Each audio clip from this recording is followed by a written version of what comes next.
GSL.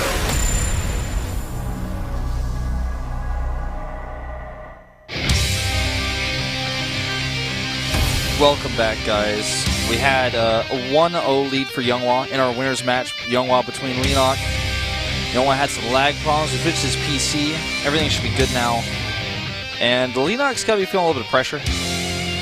But even if he loses here, he will go to that final consolation match against whoever wins the TBT. So he will play one more ZBT if he loses here. Exactly. He isn't out just yet, so he can still win 2 maps and then advance to Code S right away. The winner of this best of 3 series is going to take the first spot, at least of Group C that we're currently casting.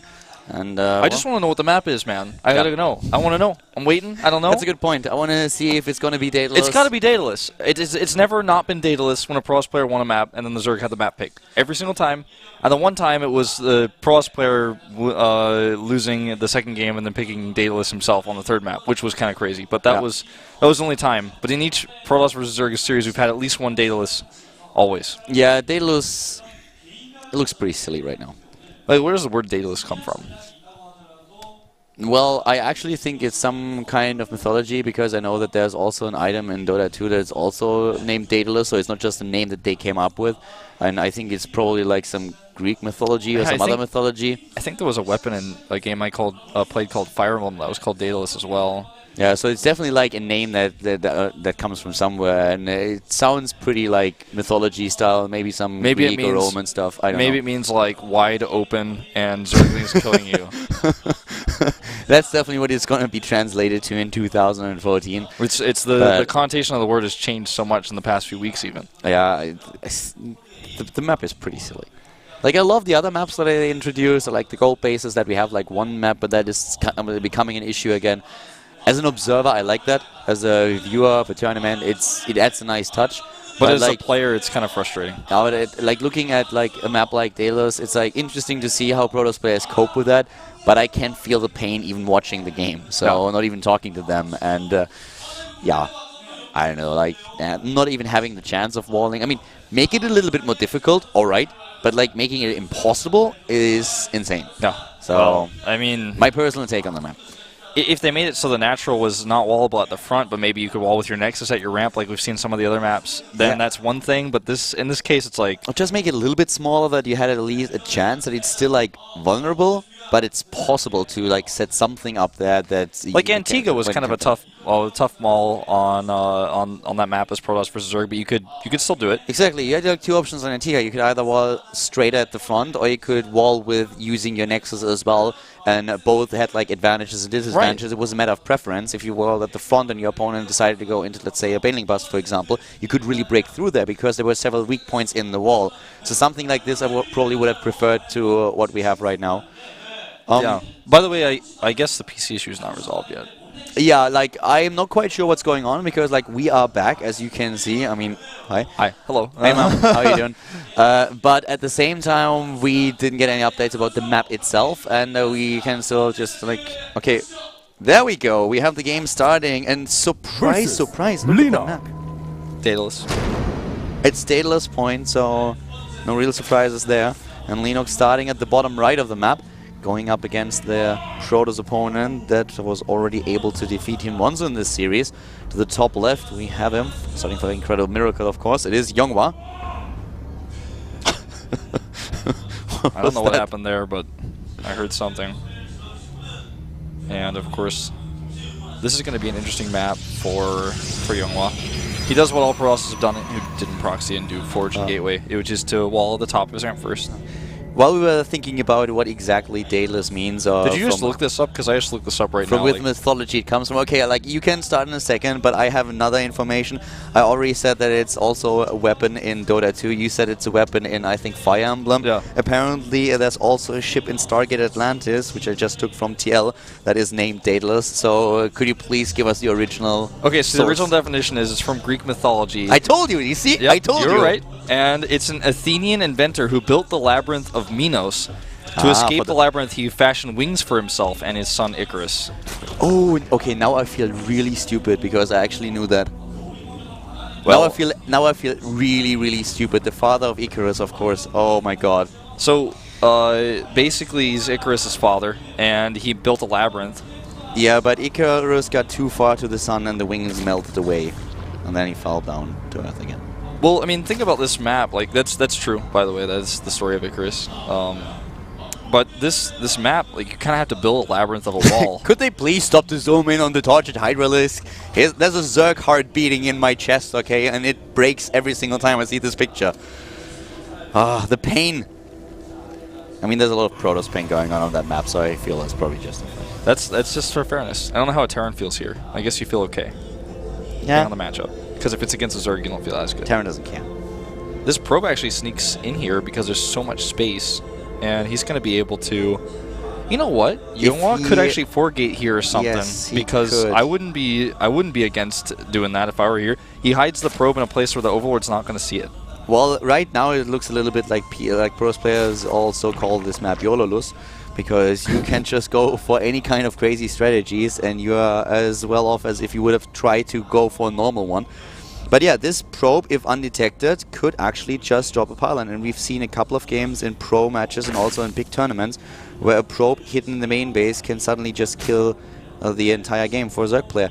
What we also have, and what I find very interesting, is a super fast... Twilight Council? No, that too, but like I was more talking about the burrow upgrade. Yeah, the burrow upgrade's coming out here too, which is kind of funny. So with a probe in the main base, he could actually use that to use a Blink Stalker play with Warpins into the main base. I mean, the burrow is going to make it a lot harder to actually get away with that. Let's see what Leenock's plan is here, because you know what I didn't even think about is that this, rather than Blink, could just be for DTs. And the DTs are going to be like right in his main base. I would love to see the Dark Shrine in the main base. Yeah, I think that's what we're going to see. Oh, the Dark Shrine in the main base would be crazy. He shows the probe. No, he doesn't. That was something else moving. I panicked. No, I mean, like, I'm of course joking. That's never going to happen. But think about how ballsy that would be to actually just proxy the attack. I don't understand why people don't, when they manner Nexi, instead of manner Nexi, how bad do you feel if someone makes a pylon outside their base and like, okay, he was making a pylon. Do you make like 2 fleet beacons there? That's more than a Manor Nexus, man. That's what people need to do. They make like a fleet beacon and a dark shrine outside the player's base. But you know, oh wow, it's for this. Yeah. That's why. What did you think it was about? I thought he might do something with roaches, but he never added a roach warren, so I was wondering. No. Well, I thought he might borrow the Zergling there. I was just surprised that he really invested it only for that. Well, but like, you know, he doesn't really invest into a lot of speed links. But what I wanted to talk about is that that probe is definitely going to drop a pylon once that Dark Shrine is about to be completed, and DTs in the main base is going to be devastating for Leenock. So he has nothing to scout this. Nothing. And there is. Pylon has been started, and this could potentially end the game. This is the worst way to lose also, by the way. Well, to be honest, there comes one Spore Crawler. The question is, where is that Spore Crawler? I think it's at the natural because that stops DTs from running into the main. To be honest, if you play on this map, then I feel everything that a Protoss player does is fair game. And I say that as a Zerg player. The Roach Worm blocks by the DTs. And he just goes for the kills here on the drones. And Leenock is just now going for like FML.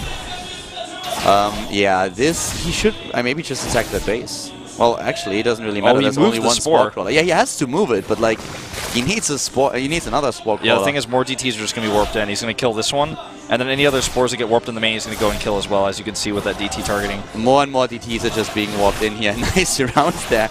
That Spore Crawler is really trying hard. The root time was buffed, but it doesn't matter. Yeah, that doesn't matter at all. Bye-bye, and no detection.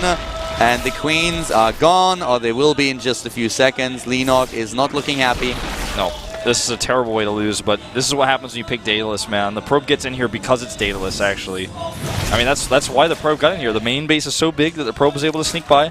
I don't think this was YongHwa's plan from the original part of this game, but it was definitely something he did based on the fact that he got a probe in there. Yeah, there's one Spore now that at least gives a little bit of vision, but more drones go down. 15 kills on that one Dark Templar already.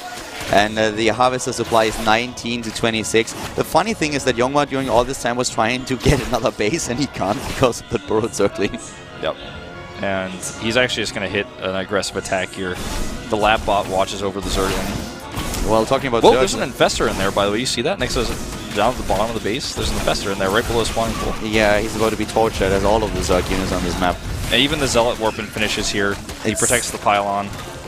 None of the bases was killed though, but the spawning pool is ancient history, and those are the only lings that he still has. And once those lings are gone, it also means that his chances of like defending against whatever comes his way are gone. Yeah, there's no more. I mean, there's no Roachborn. He never started that because the DT was in the way. This is a funny little recall. Yeah, that recall was a bit like late.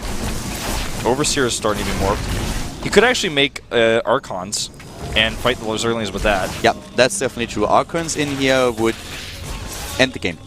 An Archon right now without a Roachborn. Does he? Yeah, there it is. That's like Elfie style. That's old school Elfie style. DTs into Archons. GG. GG in game. YongHwa takes it with a 2-0. And he advances to Code S. Congratulations to YongHwa, and Leenock has to go up against the Terran player again. One missed scout and the game's over. Leenock picks Daedalus, and like Daedalus' son, Icarus flies too close to the sun on that one. Does not actually scout the main. Is confident in his ability to burrow the Ling, which is a great idea considering that every Protoss player who's been doing this, playing on this map, has gone one base until getting the sentries out, then a late expansion. So he should have enough time to get the burrow up and then do that. So that was a cool idea. Yep. Well, he could have burrowed all of his drones and saved them against the DTs. He didn't even think of it. And then done what? Watch how his hatcheries died? The hatcheries would have died, but he could have tried to save some of them. His queens maybe even, while his lair was finishing. Something to think about, food for thought. I was thinking about that, like that's why I grabbed your arm when I said it, because I was like, whoa, think about that. He could have burrowed. You were really excited about that. He could have burrowed all of his units, but yeah, they can't burrow the hatcheries. Yeah, I guess he could have tried, but still, like, think about if that really would have mattered, and I don't think so. Not with the Zealots. Well, he would have lost his hatcheries, and then he would have saved all his units, but then so what, because he's not mining, and... The one thing that we do not know, boys, is if we are going to have a break now. I don't know. I think we are. That's the way of things. Okay, so we're going to have another break, and as soon as we are back, we have our Terran versus Terran with Flash versus Bravo, so guys, stay tuned. And then we have the TVT in the losers match.